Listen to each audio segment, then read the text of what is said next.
ఓం మహాగణాధిపతయే నమః. ఓం గురుభ్యో నమః. ఓం శ్రీమాత్రే నమః. పరమేశ్వర స్వరూపమైనటువంటి జ్యోతిష, వాస్తు మరియు ఇతర అనేకమైనటువంటి శాస్త్రములను మనకు అందించినటువంటి మహర్షులకి నమస్కారం. హయగ్రీవ హయగ్రీవ హయగ్రీవేత్యో వదేత్తస్య నిస్సరతే వాణి జహ్నుకన్యా ప్రవాహవత్. అరుణాం కరుణాతరంగితాక్షీం ధృతపాశాంకుశపుష్పబాణచాపాం అనిమాదిభిరావృతాం మయూకైః అహమిత్యేవ విభావయే భవానీం. శ్రీమాత్రే నమః. డబ్ల్యూఎంబి పిక్చర్ ప్రేక్షకులకి నమస్కారం. మనం ఈరోజు ప్రతి ఒక్కరికి మైండ్లో ఉన్నటువంటి ఒకే ఒక్క థాట్ ఏంటి అంటే, దెబ్బకి సెటిల్ అయిపోవాలి. ఏం చేస్తే నేను సెటిల్ అయిపోతాను. సెటిల్మెంట్ రకరకాల స్టేజ్లో ఉంటుంది. అయితే దేనికి అది సెటిల్మెంట్? ఒక పిల్లవాడు కాలేజ్ టైం అయిపోయింది, అంటే కాలేజ్ ముగించేసుకున్నాడు, అతని విద్యాభ్యాసం అక్కడ కంప్లీట్ అయిపోయింది. అప్పుడున్న స్టేజ్కి, అతనున్న సర్కిల్కి అక్కడ ఒక జాబ్ వస్తే, ఒక మంచి జాబ్ వస్తే సెటిల్ అయిపోయాను అనుకుంటాడు. కానీ అది కొంతసేపే ఉంటుంది. దాని తర్వాత అతను తిరుగుతున్నటువంటి సర్కిల్స్ని బట్టి అక్కడి నుంచి ఇంకొక సెటిల్మెంట్ కోరుకుంటాడు. అలా ఏంటంటే ఒక్కొక్క స్టేజ్ నుంచి అతను అనుకున్న స్టేజ్కి సెటిల్ అవ్వడం అంటే ఎలా? ఎందుకంటే ప్రతి మనిషికి డిజైర్స్ ఉంటాయి, డిజైర్స్ ఉండాలి కూడా. అయితే జ్యోతిష్ శాస్త్రంలో ప్రతి లగ్నానికి, ప్రతి రాశికి, ప్రతి నక్షత్రానికి స్పెసిఫిక్గా ఈ ఫలానా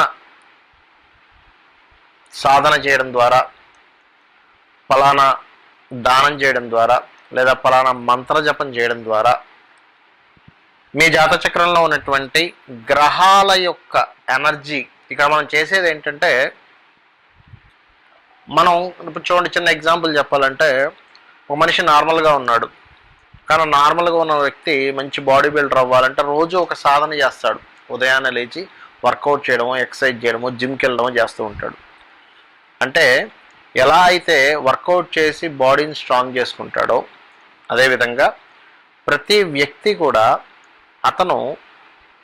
అతని కెరియర్ రిలేటెడ్ సంబంధించినటువంటి థింక్ చేస్తూ, ట్రై చేస్తూ, అతని జాతచక్రంలో ఉన్నటువంటి గ్రహాల యొక్క ఎనర్జీస్ని, ఏ గ్రహాల యొక్క ఎనర్జీని పెంచుకుంటే, ఏ గ్రహ సంబంధించినటువంటి దోషాన్ని తగ్గించుకుంటే దెబ్బకి సెటిల్ అవుతాడు అనేటువంటి విషయాన్ని ఇప్పుడు మనం ఒక్కొక్క రాశి నుంచి, ఒక్కొక్క లగ్నం నుంచి చెప్పుకుందాం. అయితే ఈ యొక్క విషయాలు చెప్తుంది నేనైనప్పటికీ కూడా చెప్పిస్తుంది సాక్షాత్ లలిత అమ్మవారిగా భావిస్తూ ఇప్పుడు నేను చెప్తాను. అయితే ఈ వీడియో ఎండింగ్లో కూడా కొన్ని ఎగ్జామ్షన్స్ చెప్తాను. కొన్ని ఎగ్జామ్షన్స్ ఉంటాయి, కొన్ని పాటించవలసి ఉంటాయి. అవన్నీ వీడియో ఎండింగ్లో చెప్తాను. సో వీడియో ఎండింగ్ వరకు చూసే ప్రయత్నం చేయండి. ఇప్పుడు మనం మొదలు పెడదాం. కర్కాటక రాశి వారికి సెటిల్మెంట్ అవ్వాలి అంటే మీరు ఏ నామస్మరణ చేసుకోవాలి అనేటువంటి విషయాన్ని ఇప్పుడు మనం తెలుసుకుందాం. అలాగే ఏ దానాన్ని ఇవ్వాలి అనేటువంటి విషయాలు చూసుకున్నట్లయితే, ఈ కర్కాటకం వారికి సర్వసాధారణంగానే కర్కాటకంలో ఉన్నటువంటి గొప్ప లక్షణం ఏమిటంటే, వారికి మీకేంటంటే ఒక స్పాంటేనియస్నెస్ అంటారు.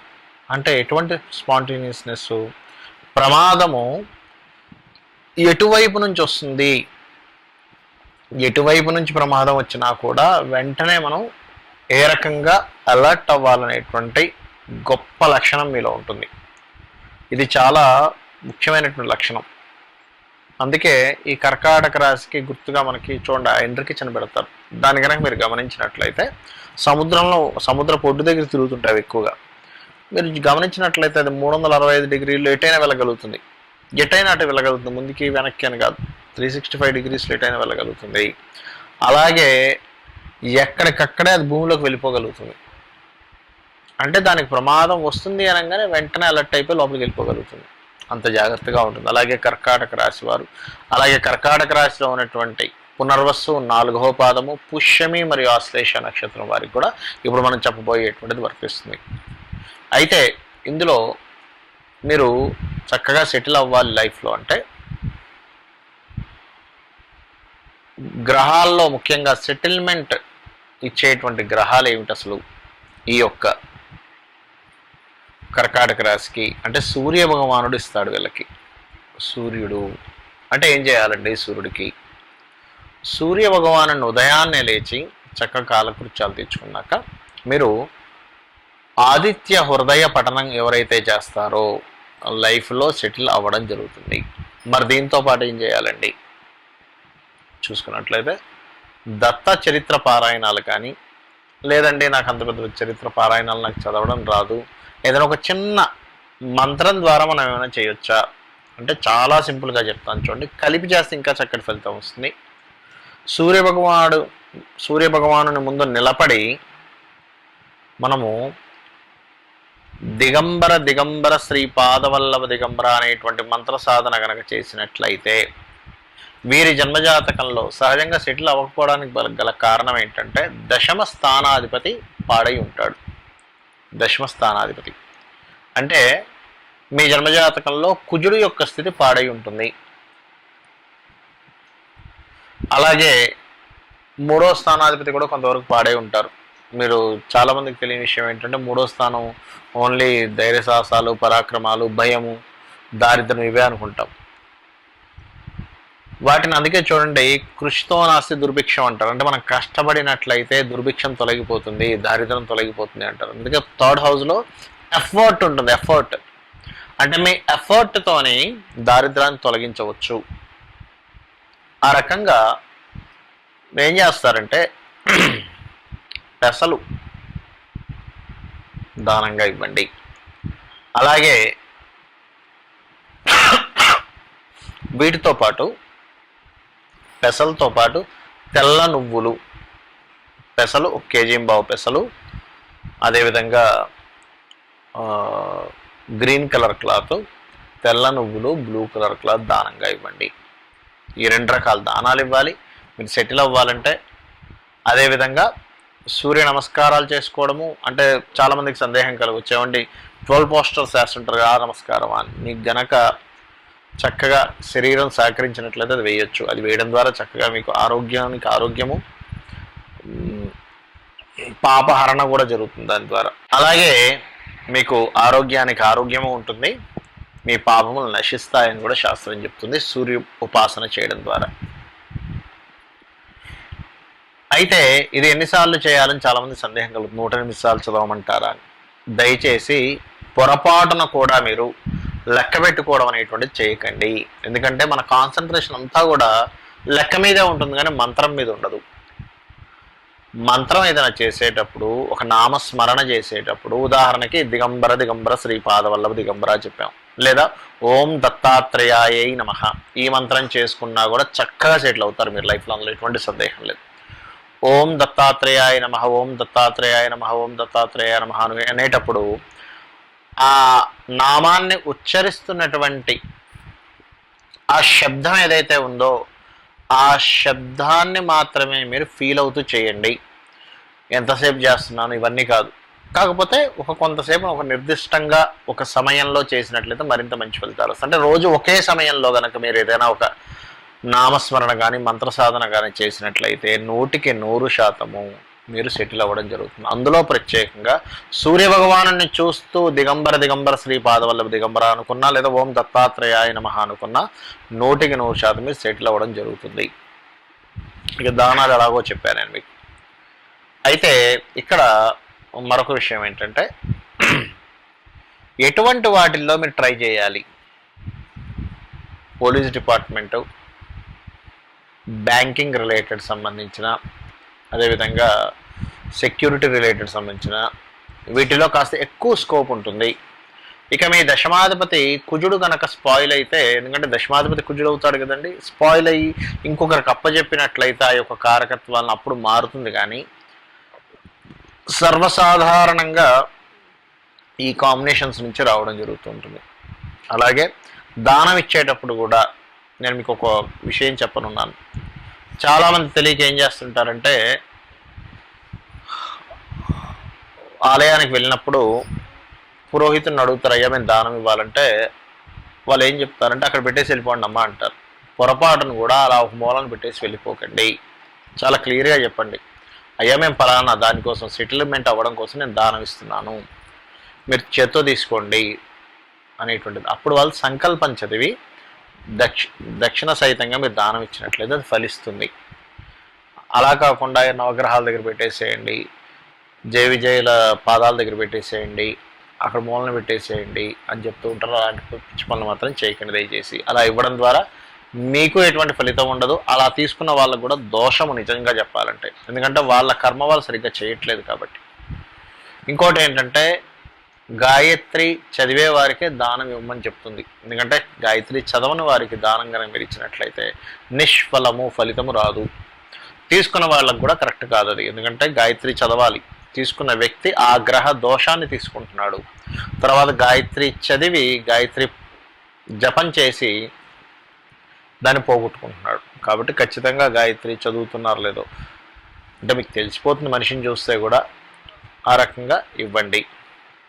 మరియు ముఖ్యంగా మీరు ట్రై చేయాల్సినటువంటిది, ఏ రోజుల్లో ట్రై చేస్తే బాగుంటుందండి అంటే ఆదివారాలు గురువారాలు ఎక్కువగా ట్రై చేయండి. ఏదైనా ఒక జాబ్ కోసం అప్లై చేసేటప్పుడు కానీ, ఏదైనా ఒక వర్క్ స్టార్ట్ చేసేటప్పుడు కానీ ముఖ్యంగా ఈ రోజుల్లో ప్రయత్నం కనుక చేసినట్లయితే, ఇది ఓన్లీ జాబ్ పర్పస్ కోసమేనండి, బిజినెస్ పర్పస్ కోసం కదా నేను చెప్పేది.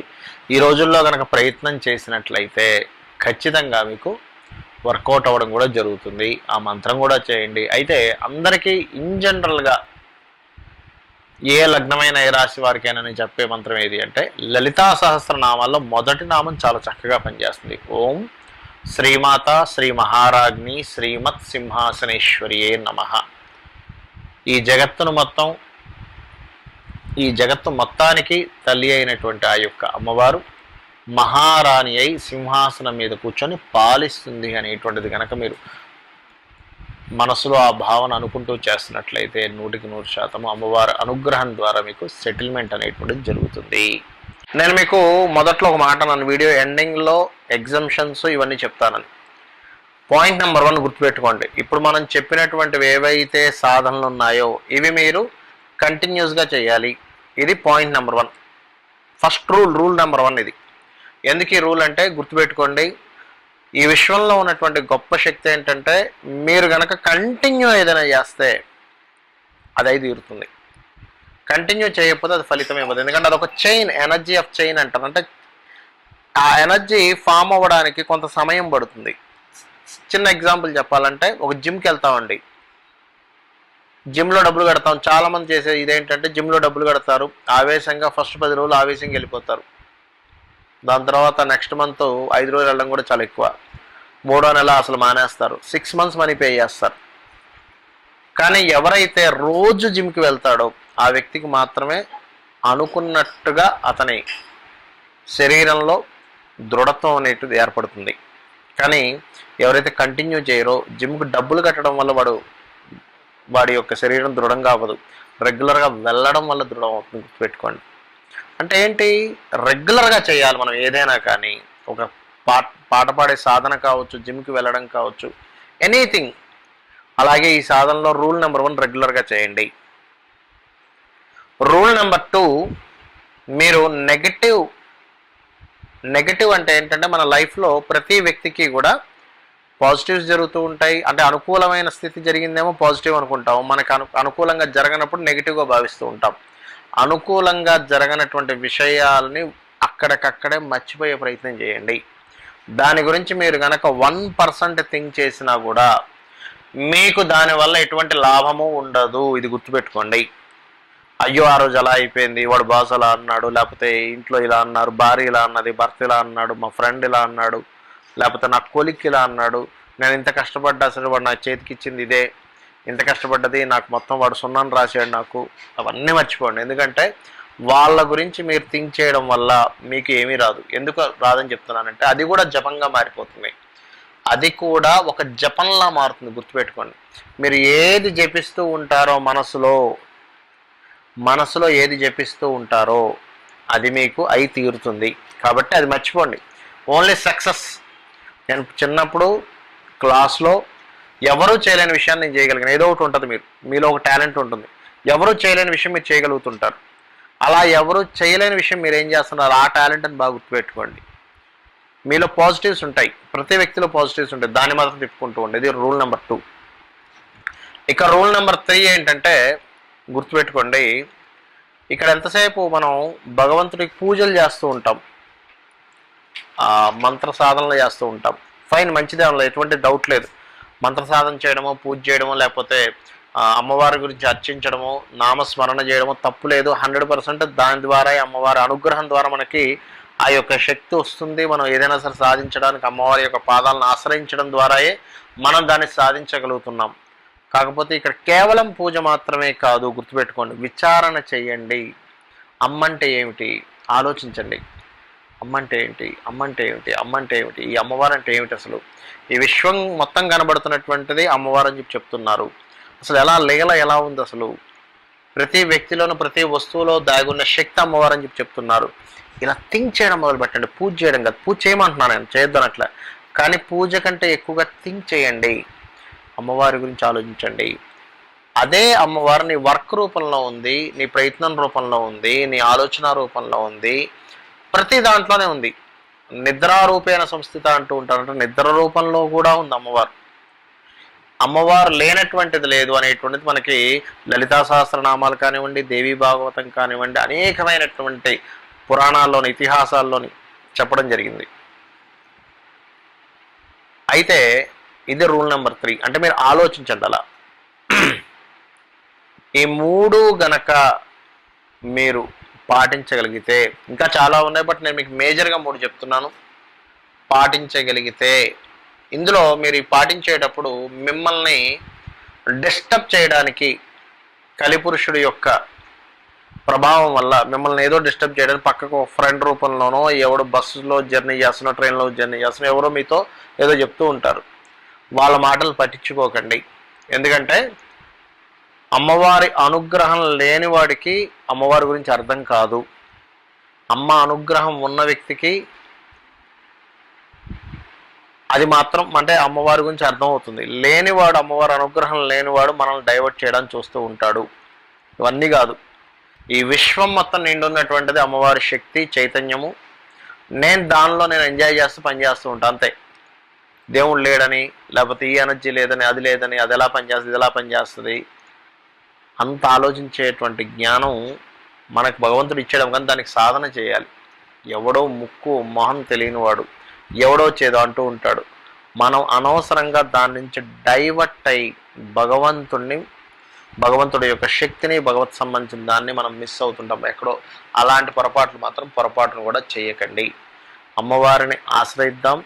జ్యోతిష్శాస్త్రంలో చెప్పినటువంటి సూత్రాలు ఏవైతే ఉన్నాయో, ఏం చేస్తే మనం చక్కగా దెబ్బకి సెటిల్ అయిపోతామో మనం సాధన చేసి మనల్ని మనం ఉద్ధరించుకుందాం. శ్రీమాత్రే నమః.